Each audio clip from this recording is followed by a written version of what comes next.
চর্চায় স্বাগত। আজ আমরা কথা বলবো গণপ্রতিনিধিত্ব অধ্যাদেশ বা আরপিও সংশোধনী নিয়ে। আমাদের সঙ্গে কথা বলবেন চর্চার সম্পাদক সোহরাব হাসান। সোহরাব হাসান, আপনাকে স্বাগত। ধন্যবাদ আপনাকে। তো সোহরাব হাসান, আপনার কাছে ১ম যেটা জানতে চাইবো যে গতকাল উপদেষ্টা পরিষদের বৈঠকে আপনার আরপিও সংশোধন করা হয়েছে এবং সেখানে বলা হয়েছে যে জোটের অংশ হলেও যেকোনো দলকে, সে ছোট দল হোক বা যে দলই থাকুক না কেন, তাদেরকে নিজের প্রতীক নিয়ে লড়তে হবে। এটাকে আপনি কিভাবে দেখছেন? প্রথমত হচ্ছে যে আরপিওর আগের যে বিধান ছিল, সেখানে ছিল যে জোটগত নির্বাচন করলে তারা জোটের যেকোনো দলের প্রতীক নিতে পারত, নিজের দলের প্রতীকও নিতে পারত। এটা স্বাধীনতা ছিল। মানে এক ধরনের তাদের বিকল্প ছিল বিকল্প বিকল্প ছিল। ছিল। এখন এটা বিকল্পটা বন্ধ করা হয়েছে। এখন স্বাভাবিকভাবে এটি নিয়ে বিতর্ক হবে এবং বিতর্ক ইতিমধ্যে উঠেছে। কোনো দল সমর্থন করেছে, কোনো দল বিরোধিতা করেছে। এখন এটি আবার নতুন করে কোনো সমস্যা তৈরি করে কিনা আ এই আ বাস্তবতা কিন্তু আমরা সামনে দেখতে পাচ্ছি। আ যে কারণে কারণটা হলো যে অনেকগুলো দল জোটগতভাবে নির্বাচন করার প্রস্তুতি নিচ্ছে। বিশেষ করে বিএনপি এবং সমমনা দলগুলো, জামাত ইসলামী এবং তার সমমনা দলগুলো। এর বাইরেও এক ধরনের জোটের তৎপরতা চলছে। কিন্তু এই দুটি দলের ক্ষেত্রে যদি বলি, এখানে বিএনপি আপত্তি জানিয়েছেন যে আগের বিধানেই থাকা উচিত। অর্থাৎ দলগুলোর প্রতীক নেওয়ার ক্ষেত্রে যে স্বাধীনতা ছিল সেই স্বাধীনতাটা থাকাটাই ন্যায্য।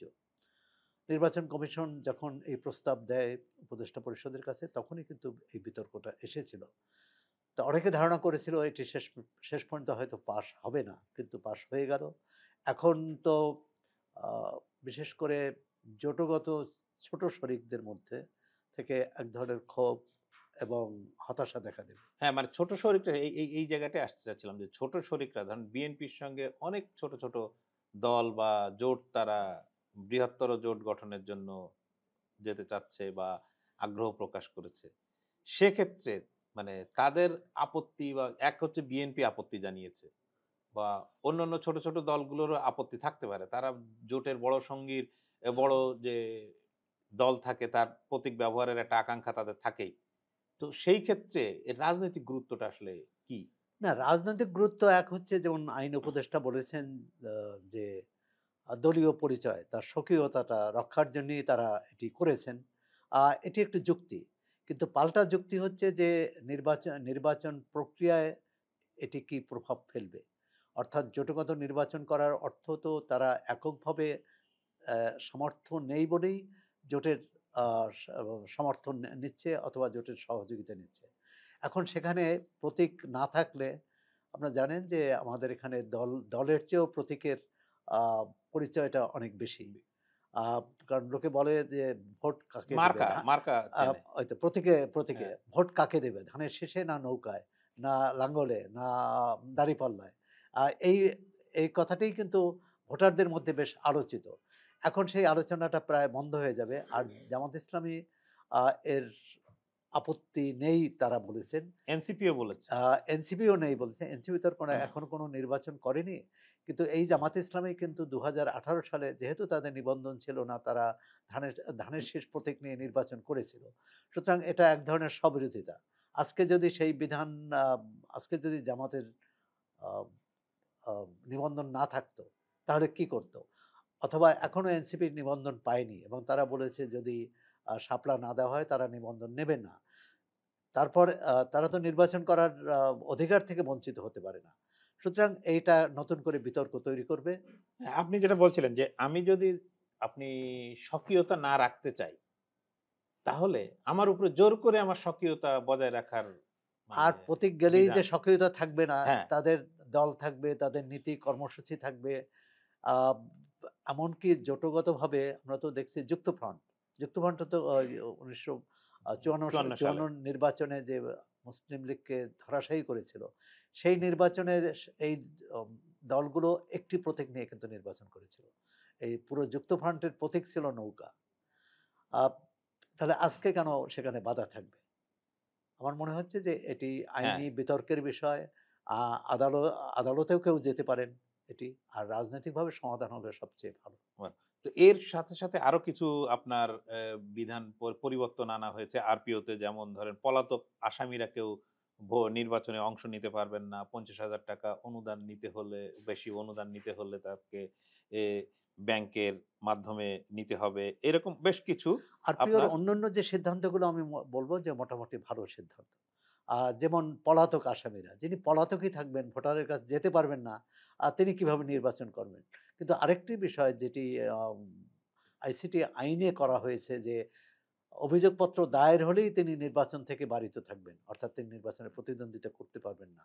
এখন একজনের উপর একজনের বিরুদ্ধে অভিযোগ আসলো, অভিযোগপত্র দেওয়া হলো। আ মানে এ বিচারের আগেই। বিচারের আগেই তিনি তো শাস্তি পাননি আদালত থেকে। আদালত থেকে শাস্তি পেলে কিন্তু বিধান আছে যে আ ফৌজদারি অপরাধে ২ বছরের বেশি, হুম। যদি যে ২ বছর বা ২ বছরের বেশি কারো শাস্তি হলে তিনি নির্বাচন করতে পারবেন না। এখন এখানে কিন্তু আদালতের উপর হস্তক্ষেপ কিনা এই প্রশ্নটাও আসবে। আ আমি মনে করি যে একজন ব্যক্তিকে তখনই আ অপরাধী বলা যাবে তখন যখন তিনি আদালত কর্তৃক দণ্ডিত হবেন। কিন্তু দণ্ডিত হওয়ার আগ পর্যন্ত তাকে অপরাধী হিসাবে চিহ্নিত করা এটি কতটা ন্যায়সঙ্গত সেই প্রশ্ন আছে, এবং চিহ্নিত করা মানে কি? তাকে নির্বাচন থেকে বারিত করার অর্থই হচ্ছে তাকে অপরাধী হিসেবে চিহ্নিত করা। হ্যাঁ, এখন আরেকটি বিষয় যে ধরুন এই মুহূর্তে সেনাবাহিনী সারা দেশে একটা নিরাপত্তার দায়িত্ব পালন করছে বা তাদেরকে রাখা হয়েছে। কিন্তু আরপিওতে বলা বলা হয়েছে যে পুলিশ যে দায়িত্ব, তাদেরকে আইনশৃঙ্খলা বাহিনী হিসাবে সেনাবাহিনী, নৌবাহিনী বা বিমান বাহিনীকে আপনার ওই মর্যাদায় রাখতে চাচ্ছেন। আগে যেটা স্ট্রাইকিং ফোর্স বা এ অন্যান্য কথা বা অন্যান্য মানে মর্যাদায় যেরকম সহযোগী ছিল, শক্তি হিসেবে ছিল। সহযোগী শক্তির জায়গায়। এখন তারা নিয়মিত আইনশৃঙ্খলা রক্ষাকারী বাহিনী হিসেবে দায়িত্ব পালন করবে। এখানে ২ টো বিষয় আছে। একটা হচ্ছে বাস্তবতা, আরেকটি হচ্ছে আইনগত বিষয় বা সেনাবাহিনীর নিজস্ব যে স্বকীয়তা। আর সেখানে তাদের যেকোনো বেসামরিক দায়িত্ব পালন করতে গেলে সেই স্বকীয়তা কিন্তু থাকে না। আপনি দেখুন যে সম্প্রতি যে ১৫ জন আ সেনা সদস্যের বিরুদ্ধে যে আ আইসিটি আইনে মামলা হয়েছে এবং তাদেরকে আদালতে হাজির হতে হয়েছে। আ এটা নিয়ে কিন্তু আ বিতর্ক উঠেছে। বিতর্কটা এই, তাদেরকে কেন বেসামরিক কাজে তারা তারা সামরিক বাহিনীর কোনো কাজে কিন্তু তারা আ আ অপরাধী হননি। অপরাধী মানে অভিযুক্ত হননি। অভিযুক্ত হননি। তারা অভিযুক্ত হয়েছেন বেসামরিক কাজ করতে যেয়ে। অর্থাৎ সামরিক রাজনৈতিক সরকার তার উদ্দেশ্য সাধনের জন্যে তাদেরকে ব্যবহার করা হয়েছে। এখন এই নির্বাচনকে কেন্দ্র করে যদি আ যদি কোনো পক্ষ এই কাজটি করতে চায় তখন কিন্তু ইন সার্ভিস, এবং তারা তো সবাই সেনাবাহিনীর নিয়মিত সদস্য।